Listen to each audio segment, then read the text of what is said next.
Okay, we'll call, excuse me, the meeting, Southwest Tech for Monday, January 13th. To order, first item is, welcome any public comments. Is there anybody out there in the public?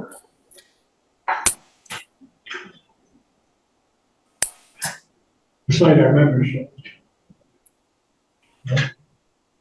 Okay, one thing we'd like to do is, Mrs. Redding sent out, in addition to our action items, it was a field trip to the culinary group for March 7th and 8th, which we will probably not meet before that, so we can add that to the agenda under action items. Everybody should have received a copy of that, so we'll notice that.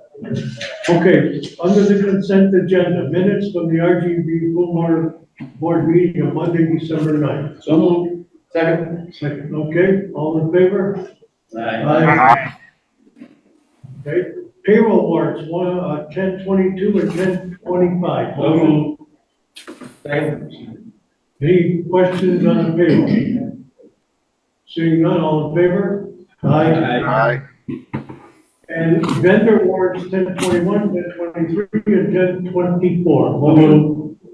Second. Motion and a second. Any questions?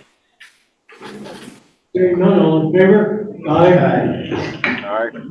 Okay, you received, your Dropbox and cash flow record.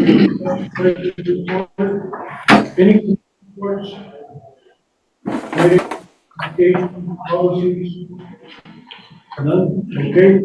Action items. Ballot, water, food.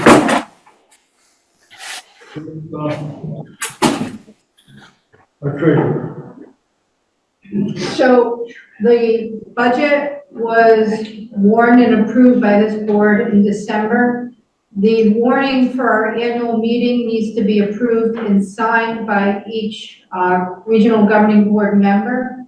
If this is approved today, then I would need a signature by each member of the board, and I would need that done this week because I have a deadline to turn it into the town clerk's office and get a signature from the town clerk, and by law, there's a specific date for that to be done.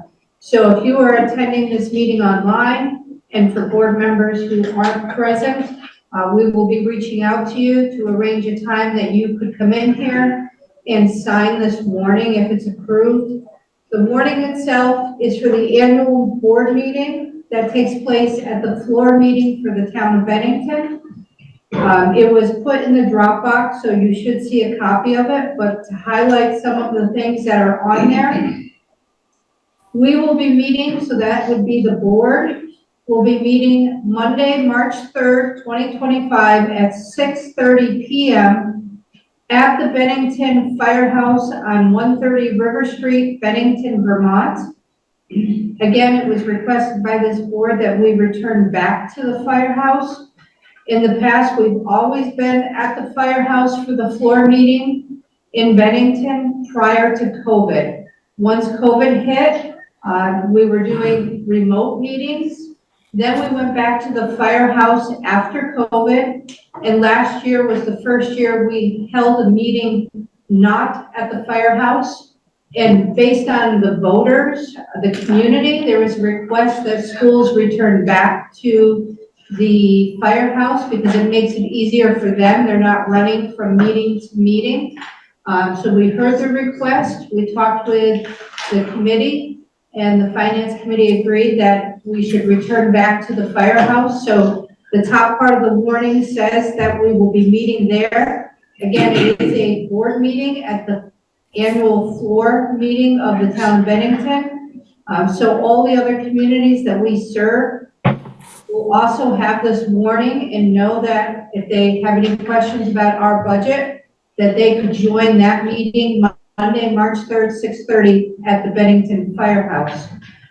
Things that will be decided on at that floor meeting and voted on by the community members would be to establish our salaries for the following year, well, from March through till next March. Anybody who serves on our board after elections would receive $1,500. To establish the annual salary of the district treasurer, $15,000. to establish the annual salary of the district clerk, $1,200, to establish the annual salary of the assistant district clerk, $600, to establish the annual salary of the district moderator, $100, to authorize the school district board to spend money in anticipation of revenues to meet current operating expenses of the district for the 25-26 school year, and to hold a public informational hearing on articles to be voted upon by Australian ballot on March 4th, 2025, and to transact any other business found proper when met. Then the bottom half of the warning talks about the election, and they're further warned to meet on Tuesday, March 4th, when the polls open, and transact business by Australian ballot. That business would consist with Article A, elect 5 school directors. We will have 5 openings on our board. So they would elect 5 school directors who are legal residents of the service region. Each of those terms are a 3-year term. My screen jumped, I apologize. To elect a moderator for a term of 3 years. Our moderator, it has been 3 years, they are up for re-election, or someone else could run for that position. To elect a treasurer for a term of 3 years, and to elect a clerk for a term of 3 years. So all of those are up for election this year. Article E, and that is where we list our $5,154,303 budget that we voted on to manage and run our fiscal year of 2026. And Article F, again, to put $20,000 and $60,000 in reserve, $60,000 for capital improvements and $20,000 for equipment. And then the rest of the warning lists the date and times and locations of all the communities that we serve. So in alphabetical order, it starts from Arlington, and we'll list all the way to Woodford, where their voting poll location is, the hours the polls will be open. We also list on the warning that if they are residents of a member town and they want to register to vote, where they can go both to their town clerk and an online address. And we also indicated if there are interpreting services for this meeting, if they reach out to us, we will provide and help with those services during the floor meeting that will take place on March 3rd. And then at the bottom is just listing your names, all the board members' names, and where you would sign if this warning is approved today. Any questions about the warning? Thank you. Any questions about the warning? Seeing none, can we have a motion to accept the warning? So moved. Second. Okay. No question? All in favor of adopting the warning as read? Aye. Aye. Unanimous? Okay, unanimous. Thank you, Becky. Okay, now we have that field trip I mentioned at the beginning, culinary, March 7th and 8th. This year, do we have a motion to approve the field trip? So moved. Second. Okay, we have a motion and a second. Any questions? Seeing none, all in favor of the poll? Aye. Aye. Thank you.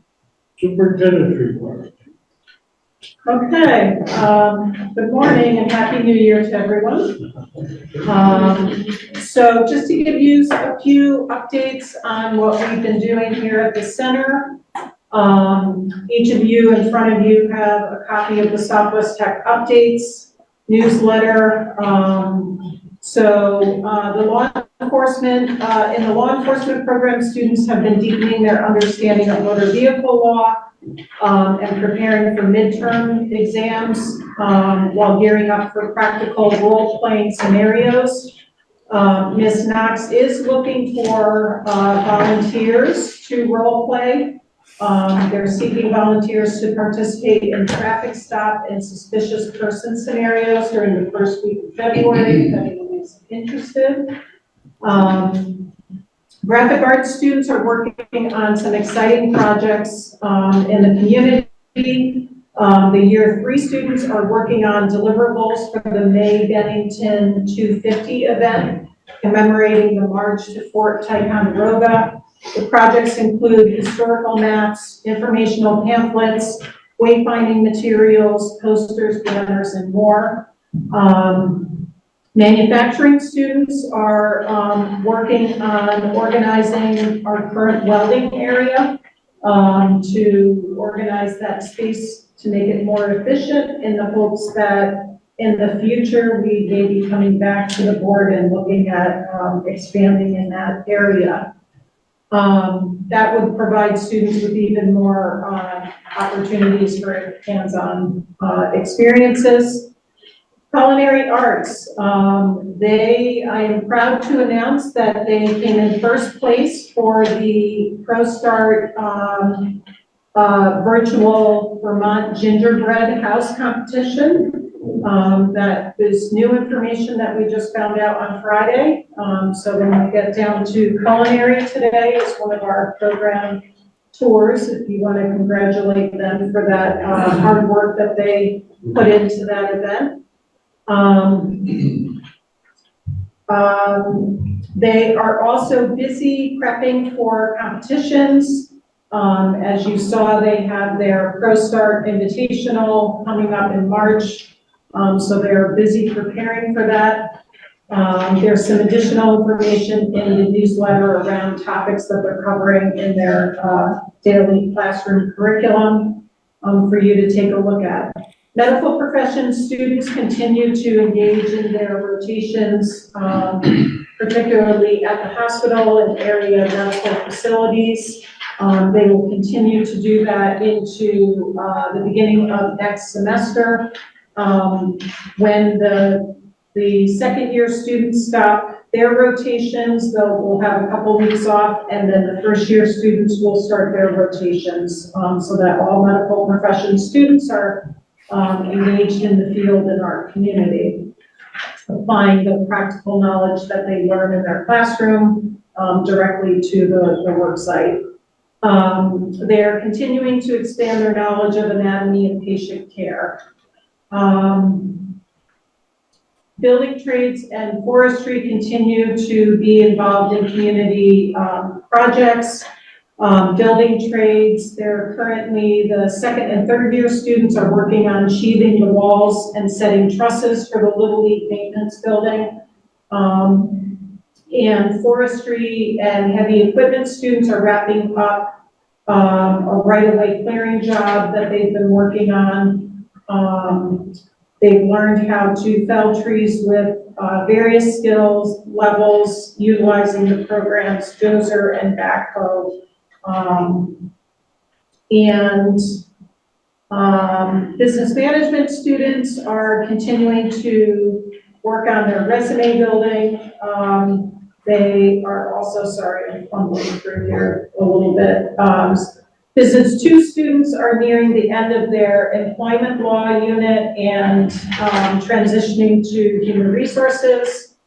Video and TV production students continue to publish the Class Act production. If you haven't seen it, please go onto their YouTube TV station and watch it. They did just recently publish a Class Act holiday special for you to check out. And year 1 students are learning about advertising and producing professional commercials and public service announcements. Automotive technology students are working on a number of things. The year 2 students are completing their training on digital multimeters, and they'll take their industry assessment exams for certification by the end of this coming week. The certification will prepare them for advanced electrical theory and circuit testing in the lab. The Auto 1 students are learning about the world of fasteners commonly found in the automotive industry, including how to repair, replace threaded fasteners. So students and teachers are very busy. We also, in early December, we hosted about 190 eighth graders from Mount Anthony Union Middle School, who were very excited to be in our building and explore all of our programs. We are going to be hosting eighth graders from Manchester Middle School as well as Sacred Heart. That is upcoming. We are also in the process of setting up a tour with 10th graders from Hoosick Falls High School. At the end of break, teachers continue to engage in professional development around integrating work keys into their curriculum. And teachers are busy prepping for 10th graders to come and participate in the sophomore summit that we are again hosting here at Southwest Tech. That is on January 30th. And that is what I have for my report. Thank you. I'm going to chair the report. All I'm going to ask members of the board to do as much talking about our budget as possible. I know it's up 6.9 and reading the banner, I think that's about average for all the districts in the area, the towns and so forth. So I don't think we're below or above anybody else, but again, anytime you see anybody that's a voter, just mention our budget as well. Does any member have any comments about anything? Seeing none, motion to adjourn? So, wait a minute, yes. Before we adjourn, I didn't know if we were jumping down to other, just a reminder about February. Typically, we don't meet in February, so I think we just need to just remind board members, because we have 2 meetings in March, we normally don't meet in February, so. Just, Okay, thank you for the reminder. Becky said we don't meet in March unless there's an emergency or something important comes up, we have to meet. February. February. It's okay, yeah. You're excited for March? Yeah. There's a motion and a second, all in favor? Adjourn? Adjourning to program business? Yeah. Right. Awesome. Aye. Okay, thank you, everyone. Thank you. I didn't know the living program moved to the hospital. Yep. So I can end the meeting.